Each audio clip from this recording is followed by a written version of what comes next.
amongst the group in terms of our thoughts on consolidation and facility needs.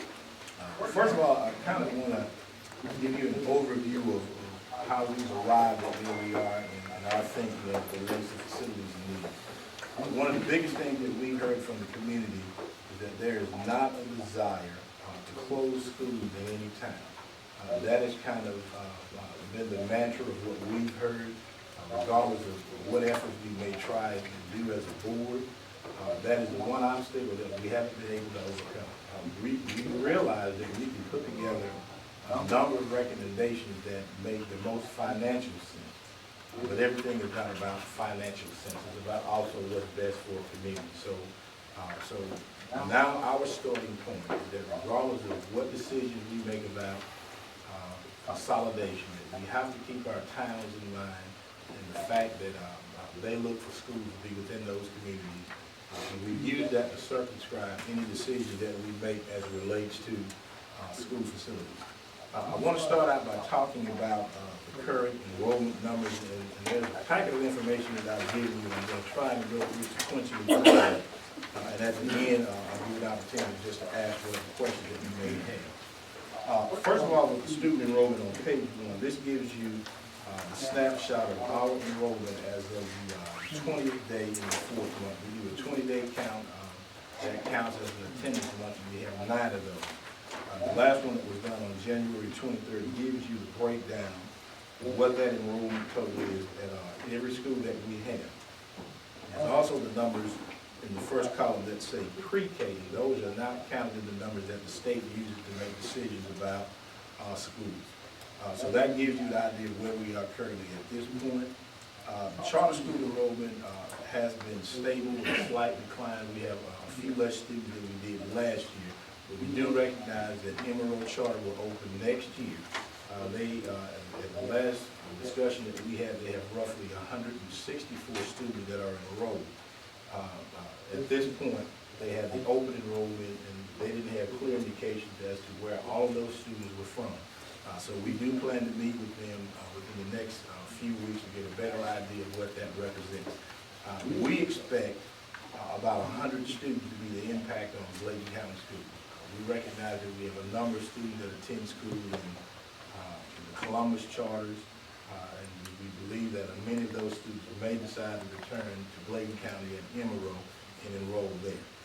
But at the end of the day, we won't have any indication until August 2017 when we start school, and we'll have a clear idea of how many students we don't have in the school system. The next thing I want to talk about is the school consolidation and what works and what doesn't work. One of the things that we continually have is the idea of combining certain kinds of schools so that we wouldn't lose schools and communities. But we also recognize that if the purpose of closing schools is to create savings, it has to be done in a way that that's possible. And sometimes when you close schools, it's not always going to be a savings, but it could be about getting rid of an older building and having a new building. But for consolidation purposes, that is usually one of the driving points: small enrollment and the need to save money. So on page 2, I have for you an example of a consolidation of Clarkton and Booker T. What I've continually tried to share with the public is that personnel savings is usually the big savings that you have. So if you look at Booker T. Washington and Clarkton School of Discovery, they have different grade levels. Booker T. is K-5 and Clarkton is 6 through 8. So if we were to combine these two schools, this gives you an illustration of what would happen as a result. You would take those students from Clarkton, and you have to send those students to, take the students from Booker T and send them to Clarkton. You see the utility cost at Booker T. Washington and Clarkton. Surprisingly enough, we don't have a high utility cost at our buildings. They're actually older buildings, but they don't cost as much to run as many people think. The big piece is the personnel. So when we take a pre-K 5 school that has X number of teachers, and you see the staff positions, we put all those in one building, then you see what kind of consolidations you would have. In terms of savings for consolidating them, you wouldn't save any money on the teachers because you don't have light classes to combine. So So you just simply be moving K-5 teachers from one building to another, and you still have to have those same ones. Custodians, you probably save about $15,000 because you would need fewer. You would save on clerical.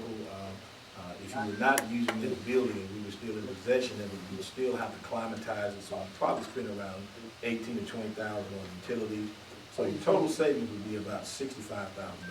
There would also be a cost there because you have to add additional classrooms to Clarkton, or either do a school renovation. We looked at the numbers of an additional classroom addition, a modular type building would be much cheaper than trying to go in and renovate the building. And you also have the idea of the principal's salary, which is now have to be paid by the local since there's no longer school there. So you're talking about $580,000. So you can see the difference up front that would create a problem of combining Clarkton and Booker T, so that you may close the school, but you may not necessarily experience all the savings that you'd like. So with that in mind, we tried to go through and look at various number of consolidations or ideas that we think would be workable, that would have the least impact on the community. And that starts on page 3, and I'll kind of go through these and let you see what that's going to look like. Okay, so the first one would be at East Arcadia School. One of the biggest issues that we have are middle school students that don't have the benefit of a middle school program. There's so many things that they don't have an opportunity to participate. So the idea would be to make that a K-4 school. Now, if you look at the numbers, you see about 111 students, and that would be taking students from Booker T at a certain area in the county and redirecting those K-4 students to East Arcadia. So I'll get to that portion a little later when I actually talk about Booker T and Clarkton. So you see the number of classroom teachers that would be needed versus the current number, and the difference that you would say was around 3. Same with Elizabethtown Primary, because at this point the proposal would be the closing of Booker T. Washington and redirecting the K-4 students, pre-K-4 students, to Elizabethtown Primary, which would also have to have students directed to another location that I'll talk about shortly. So when you see the number of classroom teachers that you would need, then versus what we're using now, there would be a savings of roughly 3 teachers. Bladen Lake Primary, we would need 3 additional teachers because E-Town Primary is full school. That's about 550 kids, pre-K through 8, through 4. So you couldn't put more students there. You have to do some shifting. So we would look at moving students from Elizabethtown Primary that are across the river to Bladen Lake. So they would roughly need around 3 more teachers because of the kids that would be coming from Booker T. Clarkton, we would make it a 5-8 school, the same as all the other middle schools. That gives an opportunity to move middle school students from East Arcadia to either Clarkton or Elizabethtown Middle, depending on the location. We have a number of students in the Kelly community back around 210 that would actually be closer to Elizabethtown than they would be Clarkton. So you see the difference for Elizabethtown Middle. They wouldn't get that many students, so there would really be no changes in the personnel. So that would be the idea of closing Booker T, redirecting those students, making Clarkton a K-8 school, a 5-8 school, and making East Arcadia a K-4 school.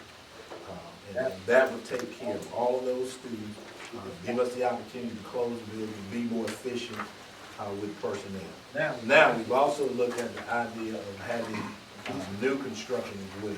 As you know, Tar Hill Middle is our oldest building, and we would look at the opportunity of being able to construct a new facility there, and that including Plainview and Tar Hill students and roughly 30 kids from the Dublin area. Again, Dublin is a school that is saturated at this point. All the classrooms are full, so we couldn't add anything there. This would be a new building. Now this goes directly in line with what I talked about with combining Booker T. Washington and Clark. If you look at it from a personnel perspective, there's not necessarily anything that you say because those are not similar grade levels. But we also recognize that we need a footprint in terms of new facilities that allow us to plan for the future. So that would be the idea behind building a new building in the Tar Heel community. It would give us plenty of time to expand for the future. So also on page 6, I want to talk with you about personnel and finance and what would happen as a result of doing these consolidations. With our schools, the biggest savings that we experience is going to be through personnel savings and the opportunity and the ability to redirect the use of those resources. So when you look at the current staff that we have in the buildings that I just talked about versus what we would need in that type of consolidation, you see the difference in terms of what the savings would be with personnel. You're talking roughly $325,000. Okay. I also wanted to give you a snapshot of the utility cost. This gives you the current cost of every building that we have for the year 2016. So that's about 12 months. So you see it's roughly $1.2 million that we spend on utilities. The big question would be, what would happen to Tar Heel? And that is just a question that we have to answer. Our goal as a school district would be to get out of the business of maintaining older buildings. As long as we're doing that, and there's still a financial cost to the district. So that is obviously a question for the Board of Education in conjunction with communication that you would have with the county commissioners about how we would deal with that building. So the retention could be around $100,000. We know also that if we constructed a new building, then we're probably talking 100,000 or so in utilities. You're talking about 85,000 square foot building. So that is going to come at a cost. That could be a zero cost if you're talking about a LEED Platinum zero energy building. But again, that's through a different mechanism as well in terms of finance. So that gives you an idea of the savings that would be present as a result of utilities and personnel. Now, the next thing I want to talk with you about are the facility needs and what we believe will make the greatest impact for the future of Bladen County Schools. We recognize that new facilities are what we need, but we can't provide everything that the county needs simply because we don't have the tax base. But the idea would be to build a new K-8 building in the Tar Heel community at a cost of roughly $27 million. Depending on where you would find land, the idea would be to build on the current site. We wouldn't have to go through land acquisition. All of those things could change the numbers in terms of the size of the building, the different things that you put into it, but the estimate is around $27 million. We also understand that we need the classroom addition at Bladen Lakes Primary. That's roughly $500,000. The modular building is very nice.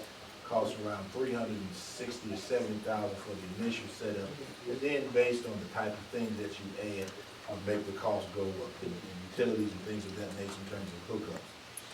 So we would need that building as well. We also recognize that we have a facility need at 3 of our primary schools. That's Bladenboro Primary, Elizabethtown Primary, and Bladen Lakes Primary. At this point, those are the only schools that do not have a multi-purpose building. There's so many things from a programmatic issue that we cannot do because we don't have those facilities. And we see it as an opportunity to address that. We've also had requests to have field houses at both high schools. Again, this is an opportunity to deal with something from an athletic standpoint.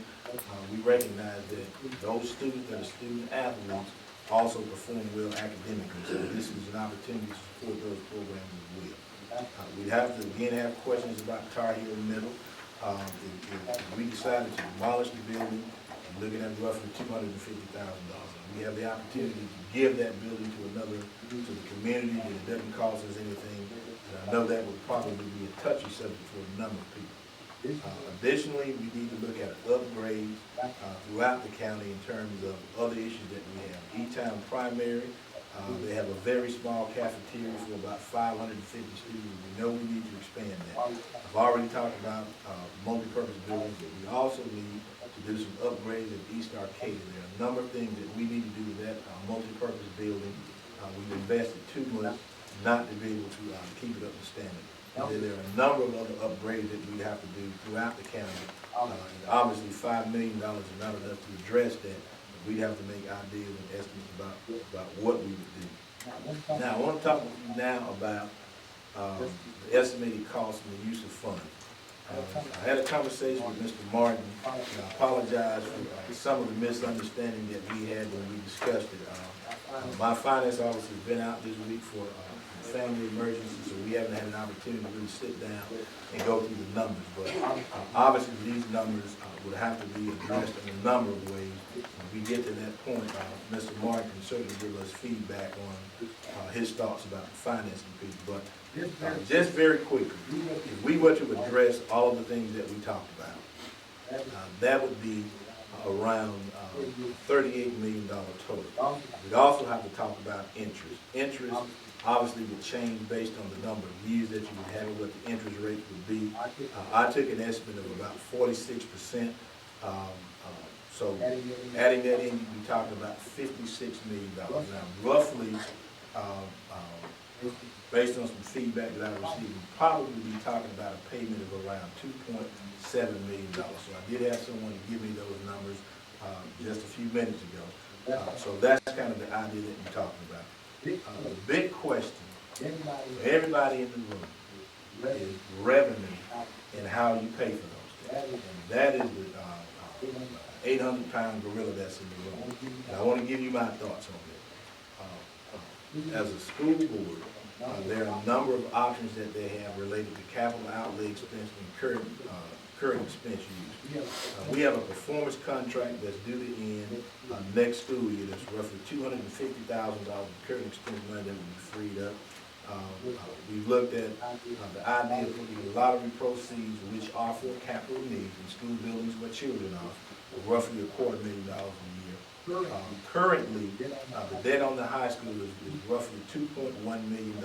That payment is coming down over the next few years, and I do have information at the bottom of page 7 that shows you what those payments are going to be for the next 5 years.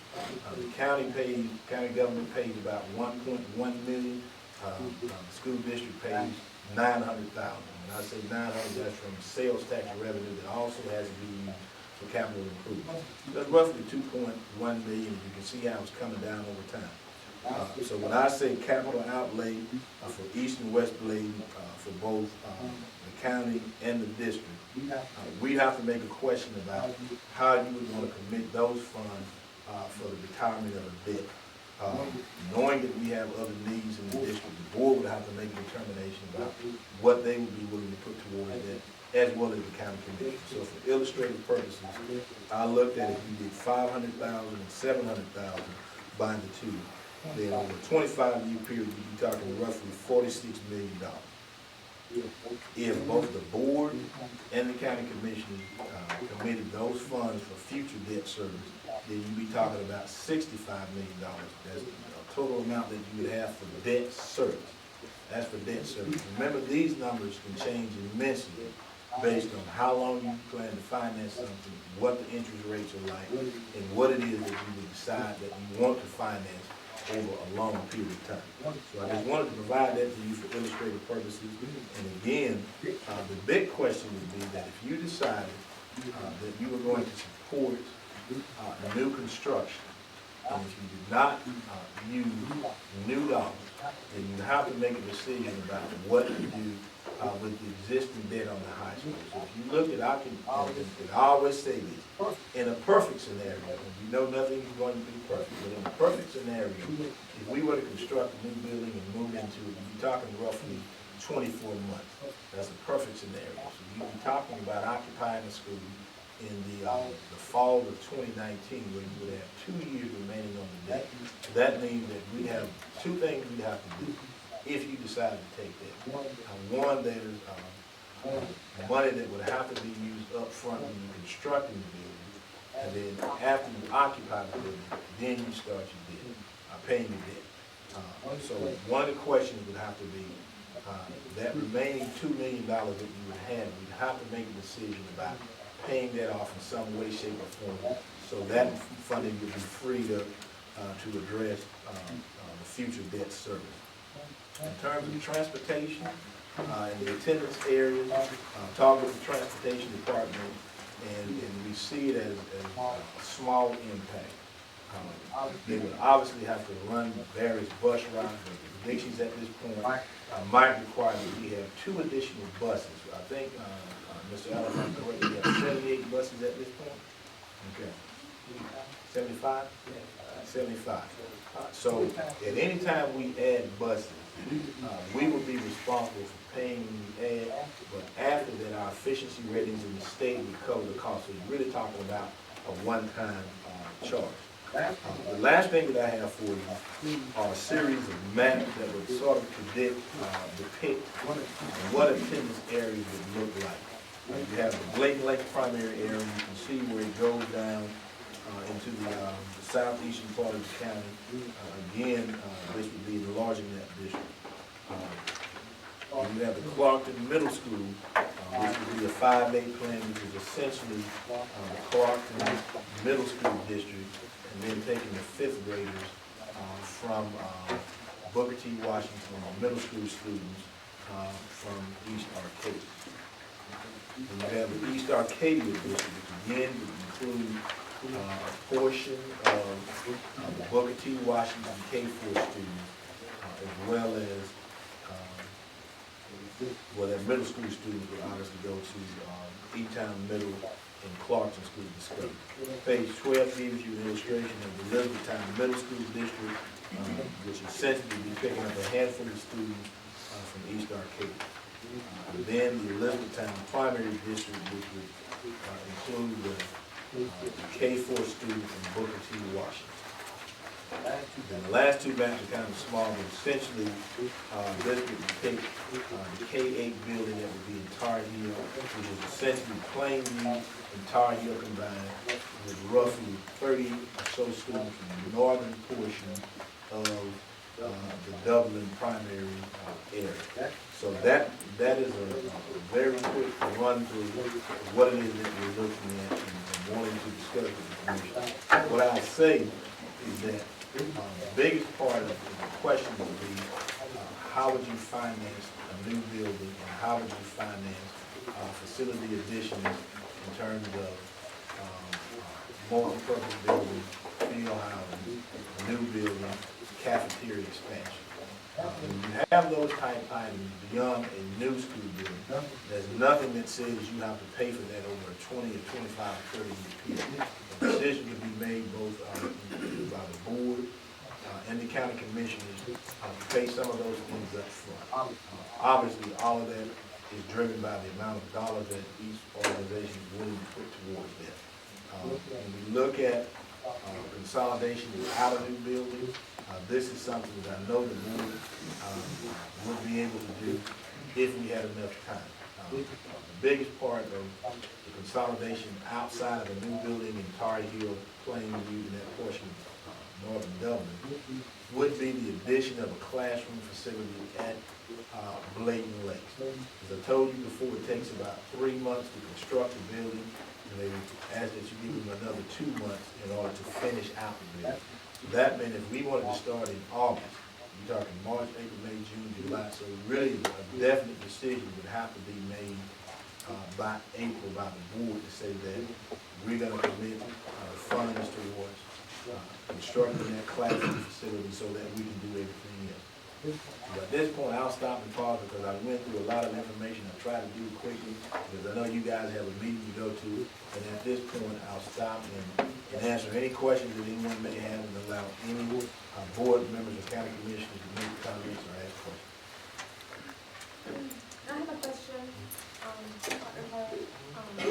regarding the East Arcadia Primary School. We were talking about changing that to a K-4. Yes, ma'am. And you may have mentioned it, and I apologize if I just didn't write that down or capture it, but where would the 5th graders go before they then encounter middle school?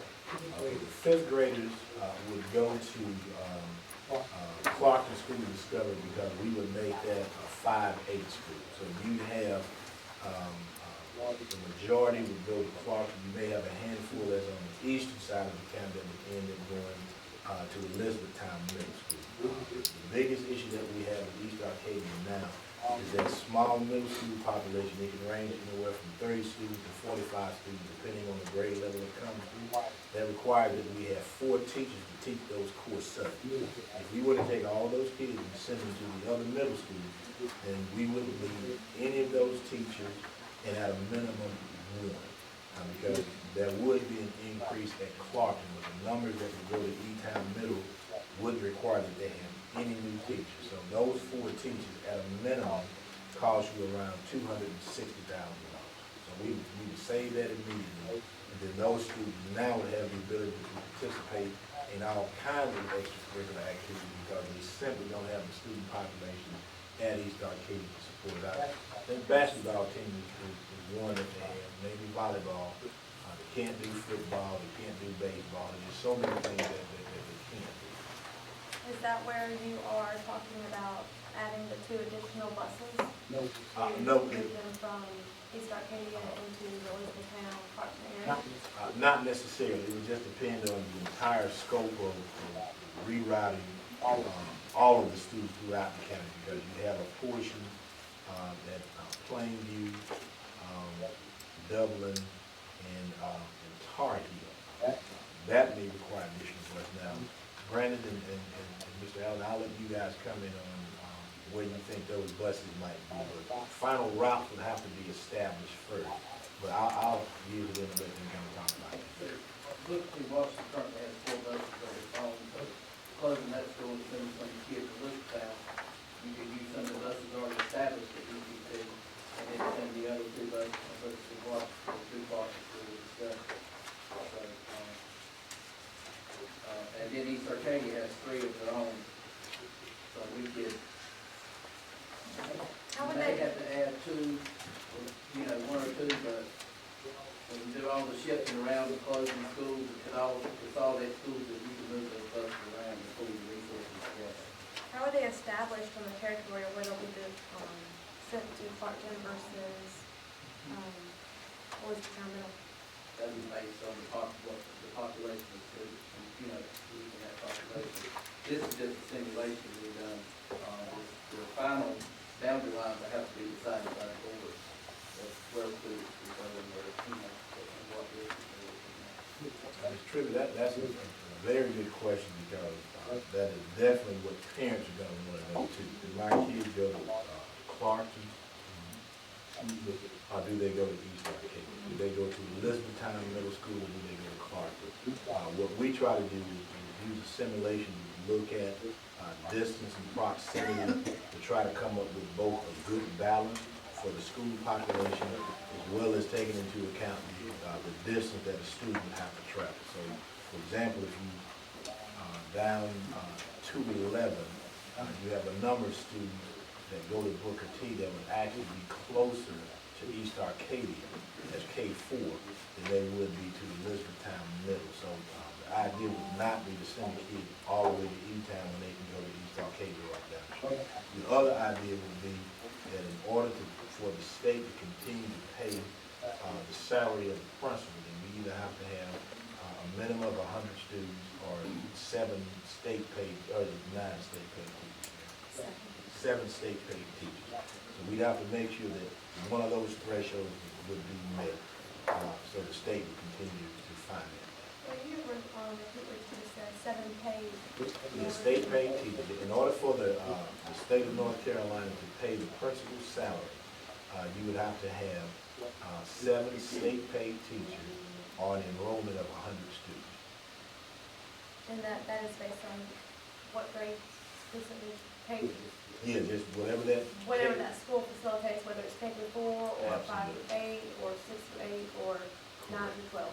Correct. Correct, okay. Now I've got one more, and then Okay. I will exit the questions for the moment. Okay. I like to ask questions. If I don't know, I ask. I read in here about the charter schools, and I do know that we've got one having a groundbreaking ceremony tomorrow, as a matter of fact. I just want to know, personally, and I think a lot of other citizens, parents, members of the community, teachers, anybody, want to know what the effect has when a charter school comes to the community. I do know just from meeting with you in the past, and then just general knowledge that, the funds for the child follows the child. But when a charter school comes in and there are certain requirements that they have to have in order to be enrolled or considered for that school, which is not like a public school, where you just enroll within your district that they're in, what exactly does a charter school add to the county, and what does it take away from the county as far as the funding, the benefits, and the opportunities, educational-wise, teachers that it can employ, and other programs that they're able to establish within their schools that we aren't able to have in our public school, which is a draw for a charter school. The first thing that a charter school brings is choice. It gives parents the opportunity to choose where they send their children. So if you live in a county, all things being equal, you're supposed to go to the public schools in that county. When you introduce charter schools, no matter where they are, a parent has the choice, the ability to make a choice about where they want to send them. So that is the first thing that it brings. What it brings to the public school is a level of uncertainty based on when will students or parents decide to exercise that choice. Charter schools are not supposed to be able to exclude any student. That is a public school. And when they get their charter approved, they give a recommendation, an estimate of the number of students that they expect to have. So MRO projects to have, I think, 350 students. So that meant if they had 500 students who applied, then they'd have to have some kind of mechanism in terms of choosing, waiting list, whatever the case may be. I don't know what that is. In terms of dollars, that requires that we send both state dollars and local dollars to charter schools. So, And that's under the rule that the funds follow the child. say that again? That's under the rule that Yes, the ma'am. funds follow, the state and local funds follow the child. Absolutely. And Ms. Penny, if you could give a 30-second description of that, I think that would be good. They get an allotment taken away from our allotment out of state funds for each of the different categories, and they get a one lump sum dollars that they can spend any way they want to. We are adjusted every year as well if the charter grows more than 10%, I think it is, in their membership from year to year, then additional funds are taken away from us. The local dollars are dependent upon how much we get from the county each year, and includes our fines and forfeitures. So whatever that is how much we have to send to the charter for those students, for that particular year. If the students come back to Bladen County schools after a certain date, then the funds do not come back. What is that cutoff date, you know? It's after the first month, the first 20 days of that particular school. So that first particular calendar school year. So generally for us, it would be September-ish? September 20th this year. But it depends on when that particular charter school opens. Some might open middle of July, some might open after September 1st. So their first month is going to be at different times. Therefore, the amount of money that we're required to send to them on the state level is not really finalized until October, November, possibly December. And are we funded by then in arrears, or is it based off of enrollment, and then as it changes within, some students may enroll in their district school. For example, you've got a 5-year-old you're enrolling in your Bladen Lakes because that's where you live. But then you decide not to go there for whatever reason, and you now put your child in a charter school or a private school. Are the funds that we are allocating or that the state and local governments are basing, are they in arrears? So like last year, are we having to No, fund the schools from state last year, is, or? no, the state is, if you have a new charter school, it's going to be based on the current enrollment. And it's always, that's why it's going to be over in October, November, December before it's finalized. Okay. If you have an established school for the state, they do it like they do us, and our ADM this year is based on last year. that kind of thing. Anyone else have any questions? Dr. Taylor, is there a great increase, I think you touched on this, in travel time for the student? There would be an increase for students in East Arcadia that would go to the middle school. So that means that for some it may actually be less. If you think about the East Arcadia district, you have, just looking at the county, kind of the western part. If they stay somewhere in that area, they may be just as close to Clarkton as they would be to East Arcadia. Some might be slightly closer. But obviously, if you live on the opposite side of the river, then going to Clarkton is going to be a longer drive. The other portion, going to Elizabethtown Middle, is going to be a drive. The biggest thing that we've had to address is when you look at the small population in East Arcadia and you try to make a decision about where you want to send those kids. I can tell you, Mr. Bullock, as a superintendent, I would never want to see a kindergarten kid on the bus for an hour or longer going somewhere else. When kids get into middle school and older, they're much more able to take that long drive. And transportation tell us now, I know we have some high school kids that stay in the far reaches of the county, and their drive may be close to an hour. So the East Arcadia would just depend on where they are. But some would have increased travel time. I think the majority would. You have a small portion, let's say the western part of the East Arcadia district, that would just be a wash in terms of Clarkton versus East Arcadia. What's the capacity of each town middle? E-Town Middle is probably maybe 700 students. Yes, ma'am. And how many students that actually live in Clarkton School, middle school? How many live in the middle school? And how many are out there? Okay. And Brandon, you probably have those numbers, but I think we have about 60 or 70 application students. Approximately 70 students in Clarkson's district. Oh, you meant the Clarkton district, or you meant E-Town Middle? No, I'm saying Clarkton now. 6th through 8th graders, approximately between 70 and 80 in district, Clarkson City. How many are outside, Oh, extra, to come in? probably around 120, Take for some probably down to So you have 110 outside of the district for students to go. yeah. About, I would say about 125, 135. Clarkton's attendance area is, we said, maybe 70 students. That means everybody else is either an application student or a project challenge student. So that would be the remaining number. I think their enrollment now is about 225, if I'm not mistaken. Yeah, 225. So the remaining number would be students that are either project challenge or application students. And do you share the DPI's recommendation? Not in this particular document. We took that into consideration as we kind of put this together. Again, that would be one of the things that we'd have to address in terms of upgrades at Clarkton. We know that's sort of a long-term thing, not necessarily long-term, but Clarkton is more electrical issues, and at Tar Heel it was mechanical issues. So those are some of the things that we'd have to address from the maintenance perspective about how we need to do upgrades. Anyone else?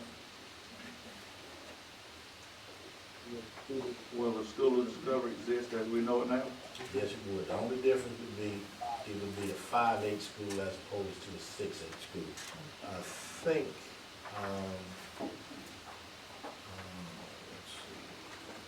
let's see. The enrollment could potentially be 350 students. In the past, Clarkton set an enrollment cap at 350. That's where the application students have to apply, kind of get on the list, but with declining enrollment over time, it's dropped to around 225 students. So this would give us an opportunity to have a vibrant enrollment in that building based on how we would look at real rate. Still project challenge. Yes, sir. Still project challenge. And as far as the application students, I don't know if the board has any idea about changing that. That would just be a question that they would have to answer. But at this point, I wouldn't see the reason that they, well, I can't speak for the board. I'll let them answer that question. But we know that's roughly, I think 70 schools or so. There's a question they'd have to answer. But at this point, I haven't made a recommendation that you change. I'll tell you, what's the estimated cost of transporting those 110 outside the district at Clark School? So, I don't have that information. I know we talked about that in the past. Mr. Allen, Mr. Spencer, do we know that cost of transporting, Project Challenge students? A couple of years ago, it was approximately like $300,000. About that, that's about that. 379, something like that. 370 help. The cost of diesel fuel is went down. I'm tired, let's go to page 7.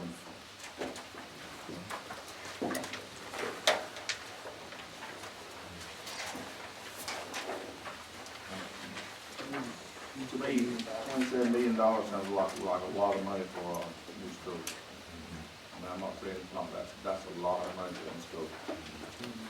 And then you're saying that when you get the revenue, performance contract 250, lottery proceeds 250, capital outlay 500 to 900,000. Is that out of your budget? Yeah, the performance contract would be the school district budget, the lottery proceeds would be the school district budget, current expense, and then any amount that you would have from utility savings would also be from the school district's current expense. So you're talking about roughly $600,000 that the board could potentially put towards debt service.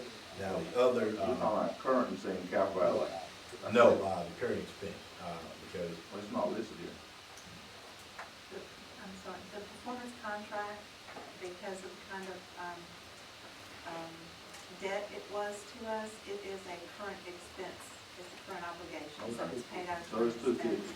And the utilities, yes, the utilities are paid out of current expense. Okay. And the capital outlay is the capital money that the county gives? yes, yes. Have some assessment. Yeah, that's for the retirement of the debt on the high school. That debt being approximately $2.1,900,000 of the school district's capital outlay budget goes toward retiring that debt. And the county commissioners contribute the remaining $1.1. Mr. Martin, I'm not for sure if that is from, whether the county's $1.1 million. Well, it's no longer that amount. You can see the. Yeah, it goes down, Right. Okay. And the county is Bladen and West Bladen, $750K, all 1.1 million. You're saying in 2020 and 2021, you want the county to pick up these two payments, Right, and plus that's, everything else? well, what I'm saying is that, if you decide that you're gonna build a new building, and you don't wanna wait till 2021 to do that, then you have to make a decision about paying off, that remaining portion of the debt, so you could free it up for debt service, for any new construction that you do. If you decide not to do that, then what happens is that you can't start anything until 2021, and a building that is $27 million now, you gotta be, and that's kind of the dilemma that we face as a community. We know that we need facilities, but we know we have to have a certain financing mechanism to do that, and the longer we wait, the more it costs. And it's sort of a catch-22, I guess is the best way to describe it. I have So you added the 1.85 million or the 2.6 million. Is that the total Yeah, amount? yeah, and I'll explain that to you, that what I was saying is that, I don't know, what obligations that the county has in terms of how they would choose to use, that particular revenue once it's freed up. I know you got a jail that you gotta pay for, the idea may have been to redirect some of that towards that. I have no idea. That means that the county commissioners, if you all decide to retire that debt early, and now that annual payment is freed up, you can put whatever you want to towards the capital project. Just for illustrative purposes, I said if it was $750,000 and the board did $500,000, then that's the amount that you would have. Along with those other things, you would have 1.85, but basically $1.9 million that you could use towards debt service. Whether that debt service is 1 year, whether it's 1 million years, that's what you would have. If you paid that debt off, and the board and the commissioners decided to use all of that, along with these other funds, then you could have roughly $2.6 million towards debt service. For 1 year, for 1 million years, depending on how long you want to do it. But that's a decision that the power can be without. So, in 2020, you're saying the county commission paid 1.4 plus the 832 in 2021, and plus all the other, right? Is that what you're saying? That would be extra, right? Yeah, in other words, 2.2. Yes, sir. 2 million. So, when you do this, what's your plans for other facilities that you have left in the county? How you gonna maintain those? Well, that's where we would have current funds that we have in capital outlay to address those issues. We'd also talked about doing another $5 million in additional upgrade. We also would have the remaining portion of the lottery proceeds that we could use.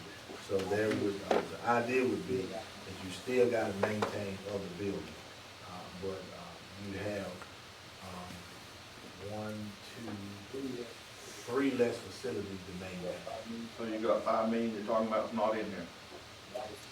No, I was saying, yeah, that's up at the top, where it says estimated cost and use of funds. You see that's additional upgrades. I had 5 That's left. not included in the... Okay, go ahead, Ashley, I'm sorry. Sorry. And I'll add this, Mr. Peterson, that when we talk about additional upgrades, one of the questions we have to do is kind of like a credit card. You want to buy lunch and spend the next 3 years paying for it. Or those upgrades, that's something that the board and commissioners can look at with current capital outlay funding. But again, the problem is you got a finite amount of money in terms of capital outlay. So if you know you have to maintain the building, you gotta ask yourself the question, is it something that we do up front and use capital outlay money that we get every year? Or do we finance it over a long period of time? Now, I don't have this in there, but I'm gonna throw it out there. And we've tried this for the past few years and it hasn't floated. But, if we get behind a plan like this, and you can obviously see that this touches every sector of the county, and then that might give more weight to a sales tax referendum, which is, I think at this point, about $500,000. As I said, I know we've tried, it hadn't floated for 5 years, 6 years that I've been here. But I know one of the things that people continue to talk about is what would it be used for? So then you could actually talk about every single community. This is what it would be, and this is the order in which we would do it. They still may say no, but who knows? You got citizens over there living in the Okay, I just want to ask, I know that, as you mentioned, that we've got a lot of buildings, these two in particular, that are in, they've been here for a long time, and it's costing us a lot of dollars to maintain. And I'm curious as to when, if ever, a school consolidation has been proposed to you in the past, when that was, and also what the interest rate on to construct a new facility, when that was proposed, if it has been. I don't know if this has been proposed before. I could give you some What the history interest on that. rate was then, what we could have, had this conversation been taking place 10, 15 years ago, what we could have saved if we would have moved forward with what you're proposing. Not that we are, but, eventually you've got to say, okay, let's do it. So I'm just curious. I can't speak to the interest rates, but I can speak to proposals since I've been here. But we hadn't looked at new construction in 2012. And that was not voted on. As a result, we convened a 21st Century Facilities Committee, reported out, I think, in March of 2014. And the recommendation at that point was that based on tax revenue, tax base, blah, blah, blah, that we retire the debt on the two high schools before we did anything else. So that would have been 2021, which meant we would have had to wait 7 years. What I can tell you is that the construction cost per square foot has gone up every year. So it's, again, that's the dilemma, that if we can't afford it now, then it's less likely that we can afford it in the future. To give you an example, when the two high schools were built in 2001, 2003, it was at a cost of, I think the total may have been $36 million. We had about $11 million in state bond money, if I'm not mistaken, and the county did a $25 million bond, so that was $36 million. Two high schools for $36 million. People's face could have fell off back in 2001. I said, my God, I reckon you got to be crazy. If you get two high schools for $36 million, you feel like you robbed somebody today. So that kind of gives you an idea of how the cost goes up over time. And I guess that's where my initial thought is. I'm not saying, because, I'm just, with anything, I'm gonna look at all the facts and weigh everything, but I have to also, just from a business standpoint, you have to look and say, there comes a point where you've got to maintain the safety, and you've got to also maintain the funds that you do have available to you, and where are those most effective? Are they most effective in trying to repair a building? Are they most effective in trying to consolidate and save the funds or build a new facility? Or are they most effective in materials and supplies and activities and other things that you can provide to our students? Because I do feel like, I know I'm not on the Board of Education, but I truly respect each and every single one of you for what you have to do and what you put up with and deal with. I'm sure you're all on there for not just, you're on there for a personal reason, I'm sure, that's the reason you're on there. So I do thank you. And glad that you're here. But, that being said, schools are probably the most important asset that any county has, because if you have a good school system, if you've got safe buildings, if you've got qualified teachers, and you're able to provide the education that all parents want publicly for their children, they will take a pay cut. Parents will take a pay cut. They will move. If your children are being able to be offered the quality education that everybody is entitled to. I want to go back to one question that you asked about charter schools. You asked about what they bring. And again, my job is not to lament the situation of charter schools. They're there for a purpose. They're part of what we have to do. They provide parents' choice, and we support them. But the research shows that if you look at students that go to the charter school, normally those students perform well because we're talking about parents that are making conscious choices about their children. But when those same students are in a public school, they perform at a higher rate. So what we have to remember is that when parents decide to send their children to charter schools, they're usually talking about kids that are going to do well anyway. But that's one of the differences between the kinds of students that go to charter schools versus the kind of students that are in public schools. I mean, we get the good, the bad, and the ugly. We teach everything, and I think we do quite well. And that is one of the differences. So I didn't want to add that part in about Anyone else got questions? Morning Public School, is EAS East Arcadia? that would be upgrades to that. The three multi-purpose buildings would be Bladen Lakes, E-Town Primary, and Bladenboro Primary. At this point, neither one of those three primary schools has a multi-purpose building. East Arcadia has one, but we're going to do some work with the roof and the floor in the building. And I'm not for sure what year that building was constructed. Dr. Montgomery, do you know anybody? I have another question, and this was the last one, just because I'm sorry. When you speak of the multi-purpose buildings, what what are those typically used for? What do you intend those? When you have assemblies, when you have physical education, you can add additional classroom spaces in those buildings depending on the kind that you get. They're also there for community usage if need be. Those are the kind of things that the multi-purpose building, and it has multi-uses, I guess is what they call it, multi-purpose. Ms. Montgomery? Instead of transporting the pre-K to fourth grade, why don't you build another boutique versus trying to save money? When you have fewer students, you have more students in the district and small groups. Why do you do that? So you're saying why Why don't we, Booker T yeah, why don't we and let not Booker T Clarkston? fix that? That school is really neat. I don't know how the students can stay there another 6 days, or it's 6 months. Why don't you build a Booker T in Clarkston, a new school? Why not that?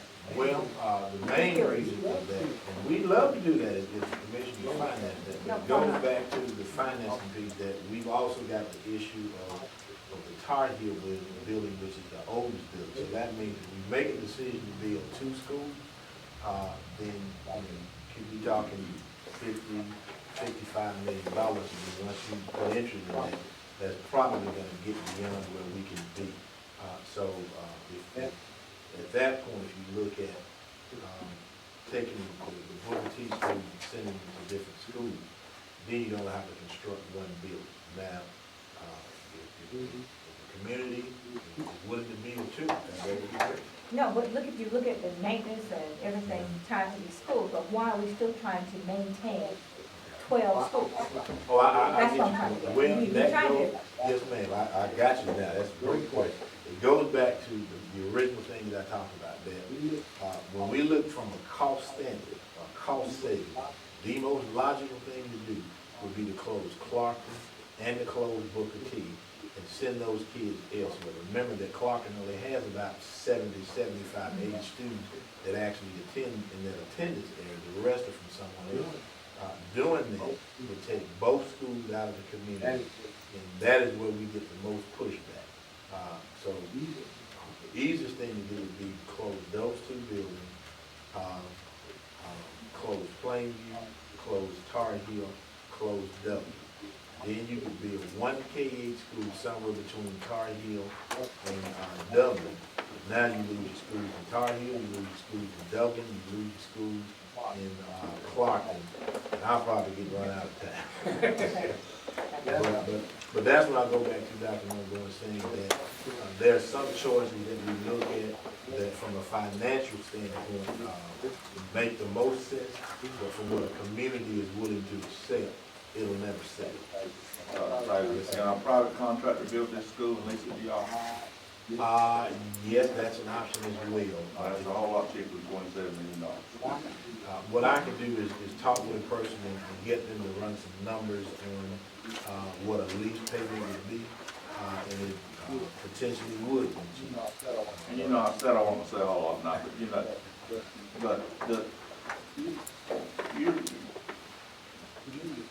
to me, you're putting a Band-Aid on your problem.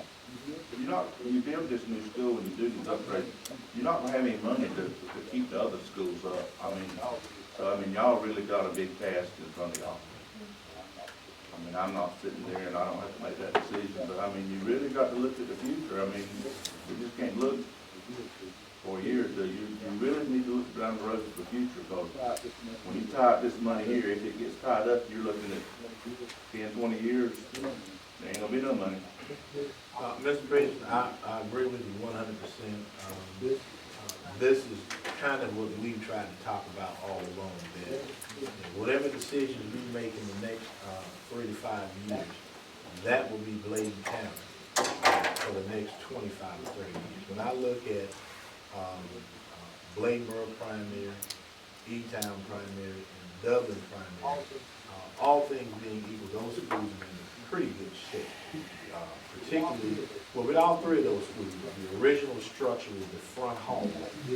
Now additions have been made to those schools that are twice as big as that original hallway. And so you kind of got a new school with an older school, but it's still in pretty good condition. But we also know it's a building that's 60 plus years old. I'll be 50 this year. I was born in '67. Most of the buildings were built between 52 and 58. So I agree with Mr. Peterson on that, the limit is, how do you pay for anything if you don't have a lot of money? I've been talking at the state level for the past 6 to 8 months about trying to do another state bond issue. We need that as a state, but that's to work on a different unit. So whatever decision we make, Mr. Peterson, you're right on point. It's gonna be something that's gonna be for another couple generations and help the city. Does the school board have any questions or any comments? School board member? I got one, Mr. Peters. What's your recommendation? I tell you, I don't sit on the board of education. I don't. I ain't asking you to sit on the board, I know where you sit. It's not my I asked you decision. what's your It's not my recommendation. decision. Well, every time we give a recommendation, This is not a you recommendation. got a problem with it. This is not a recommendation. And it sounds like you think you have a better idea. No, it's not my, I didn't Now, what run, is it? I didn't run this school The board, reason- Mr. Ben. If you want You me to did run. it, I did. You did run. I did. Conversation's up. Anyone else got anything? I got a statement to make. If anyone else got? The reason we're doing this, Mr. Chairman, is because the last time we met together as a group, you said we couldn't, and you were chairman then, we couldn't support 13 schools. And I agree with you. We came to support, 12. That's okay, and you said we had to stop the bleeding. So we started trying to come up with something. But you're not gonna support us in anything we come up with. You're gonna have to give us an idea, and we'll do your idea, we'll vote on your idea. But when the public comes to you, or the press comes to you, you say, I'm not on the school board, I don't have anything to do with it. But you're actually the reason that we're here today. Oh, I'm the reason. Well, there I go again. I'm the reason. Well, let me tell you something, school board. I ain't said I just was gonna support or want to support it. I made a statement just plain, that I can make it. I didn't come here to argue with you, but it's not our decision. School board make a decision and bring it to us, and we'll vote it up or we'll vote it down. I mean, but I've got an opinion like everybody else, and I voiced it. Yes, sir. My opinion, I mean, I've had multiple people come across to me in the county. We're supporting a new jail at our school. My opinion, we all need to come together. We all need to find the most, logical reason we can do it. We do need new schools. I mean, the leasing bill, what percentage of leasing to buying? I mean, does anybody have any calculations on, what percentage we could save doing that? I based that on the building at charter school, the private contractors building. I mean, have you seen? No, I ain't saying, I'm just saying, they say it's a whole lot cheaper to do it private than it is commercial. Well, I mean, That was just a comment. see, that may be an answer that I haven't, seen anything about. Well, the board went through that. We went through that process. All right, and what was the cost? Depending on the size of the school, one lease option was around $38 million over the life of the lease. Another may have been 43, just depends on the size of So the there were school. 2 schools? Yeah, there was, I think, 2 or 3 different schools with Right. different configurations. Right. So I could probably get some numbers about that probably within 48 hours. That was based on the model of 2012. So obviously it probably would be more, but I think Mr. Peterson may be right. It may not be $65 million if you look at the cost, but it would definitely be the size of the building. So, Yeah, and I just asked that question because Chad and them building that down there, and it's a whole lot cheaper than, so I didn't know if you could even do it or not. So I was just asking. Dr. Taylor, I have a question. I asked Spainhour when he was at East Bladen this question. I know at South Columbus, every year, if you ever drive into Tabor City, on the south side of their building, you'll see they're building a modular home. And I asked Spainhour one time, I said, why don't we build our own field house? When I was in school, we built what we wanted and what we needed. And I believe we built, Russell, did we not build the field house at the middle school? And, yeah, And what we did, our masonry and our carpentry classes built it, and the community came in and chipped in on what we didn't have capabilities of doing. And it is embarrassing that we don't have field houses. I've been embarrassed for a long time before. But I think it would be a good thing, for getting the funds we're talking about today, but for our kids to get back active like that. If other schools can do that, the thing I said, well, we can't do it. I said, wait a minute. Have you know what they do at South Columbus? Every year they build a home. And I said, you know, why can't we build our field houses and get the community to come in and chip in, and it maybe cost a little or nothing? Very, very good question. The answer to that is that whenever you build a school facility, whether it's a field house or whatever the case may be, it has to meet the minimum specifications of a student occupancy. So you essentially got to build it like you would build a school, and that's where the cost goes up now. I don't know when those regulations change, because I know probably 30-something years ago, you probably could go and do those type things. But under the current structure, You have to build it to the specs. you have to build it I to don't spec. see where that's gonna be a problem. Yeah, so you could do a modular type building, or you could do a permanent structure like at E-Town Middle, where the field house is there. So those are things that we could explore as well, but the minimum standard would have to be just like a school building, whatever that is. Right. Very good question. I'd like to get y'all's opinion on something that I've always had a question about and really didn't know the answer. I had my own opinion, but how does our facilities affect industries coming in? Is it a detriment or? Test scores, yeah. I think they look at, I think they were talking the other day. Facilities. They look at, Facilities, yeah. yeah. That's what I answered, they look at the test score, I was gonna give you the three things, they look at your test scores, and they look at your facilities, and they look at your crime rate. I think that's the top three things they look at when the company's coming to. And that's what I was just getting right back to what I was saying, our education above everything else And the work. is the most important, the most important. And buildings don't teach children, but, you know, you gotta, And you know, and you know, really. that's I the mean, analogy that I always use. But that's the If truth. you look at academic performance in the county, it's been going up every year. Obviously, there are gonna be some areas where we got an ebb and flow. We've got the highest graduation rate we've ever had. We've exceeded the state numbers. We've got 10 students at East and 10 students at West that actually graduated with an associate's degree before they graduate with high school diploma. So I agree with you that buildings don't teach children. But you know, if I got two farmers, you know, I got Mr. Dallas and Mr. Britt, and they both have equal talent. You got a horse and mule and an oxen team, and you got an international hawk. Who's gonna have the best product? Not about the business. Sometimes you have to have the right tools as well. I'll just say, and I'll be finished, that this is obviously a critical decision for everybody in the county. And I hope that after this meeting, we can get on to the business of conducting community for it, because I really do want to hear from the public. The board wants to hear from the public, because they have a lot of questions, and we have a lot of answers to give them.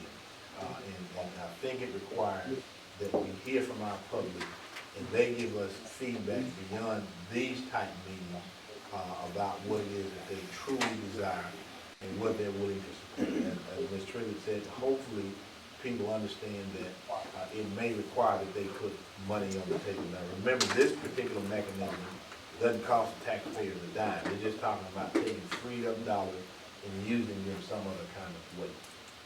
But who knows? We kind of got an idea. Will they or will they not support additional taxes to fund school? You just got I don't think it's schools. I mean, you gotta, how do you manage our money? It's about how you manage money. And how do you really throw money or put money into schools that are coming? I mean, we have to do better. I've always said it, when I stepped on that side, when I was sitting on that side, I said the same thing then. You cannot manage 13 old schools. You can't do it.